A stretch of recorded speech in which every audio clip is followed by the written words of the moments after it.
Welcome to the G5 Hive and our next installment of our Worker Bee series, where we deep dive into the G5 college football landscape with the folks that know the teams the best. If you're watching on YouTube, please hit that like and subscribe button. And if you're listening in podcast form, please rate and review.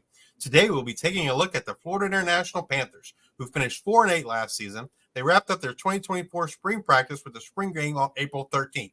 We have a special guest joining us today. He's a writer for Lemon City Live. He is a co-host of the official fan podcast of Florida International Athletics. He is Jake Gibson from the Paws Up Podcast. He can be found at Paws Up Podcast on X. Welcome to the show, Jake. Hi, Justice. Thanks for having me. It's fun to talk about FIU football as the season draws closer, as college football 25 drops closer. That's going to have a lot of hype to it, but yeah, the vibes are high over in the 305 for the Panthers.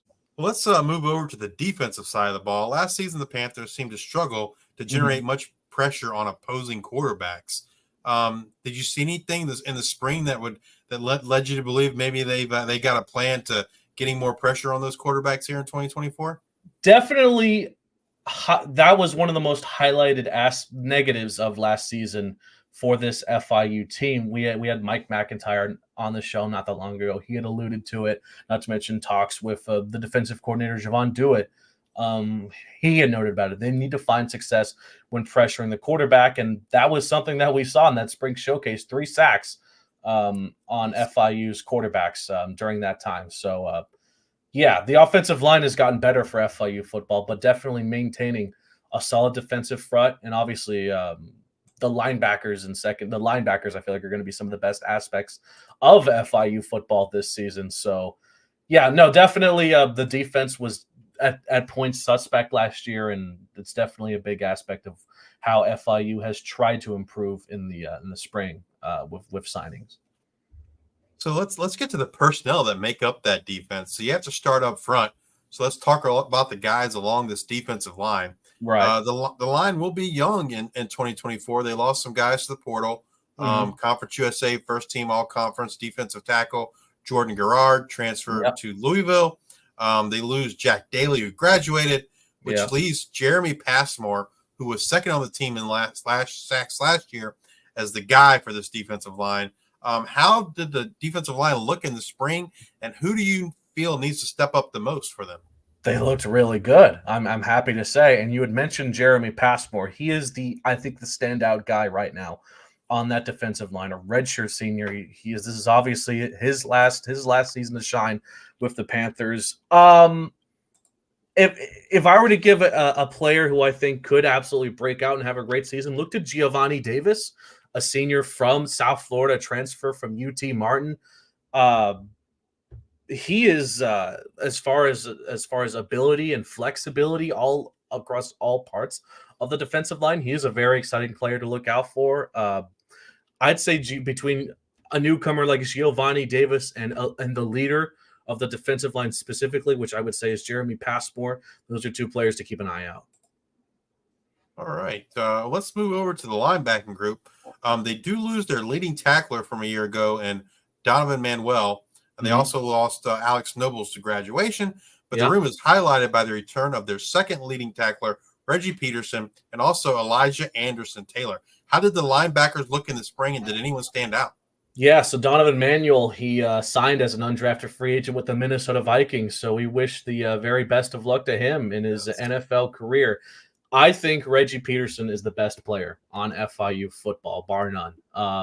He is beyond talented. He himself received mentorship from Donovan Manuel last season when they were playing together. I feel very excited that Reggie is going to be not just the leader of the defense, but one of the captains on this FIU team that has the biggest breakthrough this year. He was a monster last year, and I feel like he's honed his skills more, even better, especially in a defensive room that is seeing new coaches added to the defense in general, and some experience here and there. But I feel like definitely if there was one player you had to highlight from FIU football that could make, say, first team all conference USA, it's gonna be him. It's very exciting. And I'm not just saying that because we actually had him on our podcast not that long ago, and he's a good player. He's a great player. He was a super fun guy to talk to, but no, Reggie Peterson in his senior season, I think he's going to have a monster year with this team.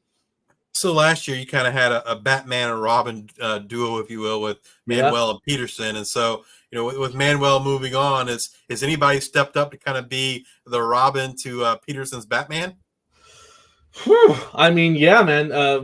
I again, linebacker room, the entire linebacker room, I think, has absolutely an amazing level of talent. I feel like you could look to Elijah Anderson Taylor as well as Travion Barnes, the juniors and redshirt seniors that make up this team, to be the guys that can take over. But no, I think it's going to be the Reggie Peterson show, number one, and then whoever follows up with him will also have an amazing season as well, just because of what Reggie himself can do. Because he's a leader. He has proved himself that he can be a leader on that defense, command the field, and whoever ends up being his Robin, whether it's, I think it could be a player like Elijah Anderson Taylor or Travion Barnes, among others. Yeah. I'm excited to see that. Absolutely. All right, let's move over to the defensive backfield. They lose Adrian Cole to Arkansas State, but probably the biggest loss was Deverick Daniel, who graduated. Right. He was third on the team in tackles. He kind of played that, I don't know, I would call it a hybrid position. Like I think they call it bandit, but to me it's like a linebacker / safety hybrid.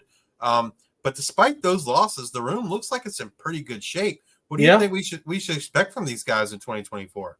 A lot of talent there in the defensive back. I feel like you could be looking at a player like JoJo Evans to become the leader of that group. You also have players like Jamal Potts and Hezekiah Masses.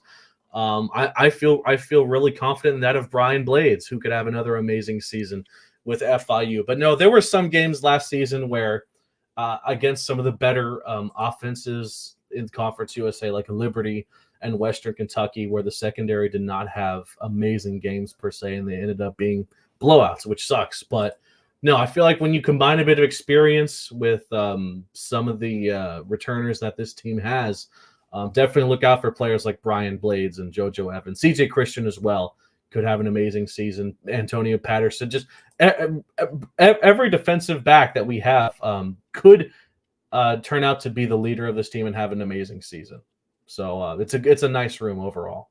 Was there anyone that you felt like kind of might have stepped up and might take that role vacated by Daniel, or do you think that's still kind of be determined in fall camp? I would say to be determined. It's tough to say because it's a very well balanced room. But some of the bigger names like Hezekiah Masses, Antonio Patterson, JoJo, and Brian Blades, they could all be that kind of guy. It's going to be a fun competition to see who will be the starters come Indiana. But I do think it's yet to be determined. All right. If you had to pick a defensive player to have a breakout type season in 2024, who are you going to pick? Reggie Peterson. Absolutely. I think, like I said, I think he's going to be first team all conference USA and just make some waves throughout the entire G5 landscape. I think he's going to have an amazing year. Absolutely. I think he potentially could be one of the top tacklers in all of college football for sure. Yeah. Mm-hmm. If you're watching on YouTube, please hit that like and subscribe button. And if you're listening in podcast form, please rate and review on Spotify or Apple Podcasts. Thank you all for your support. And until the next time, we are the G5 Hive. Paws Up.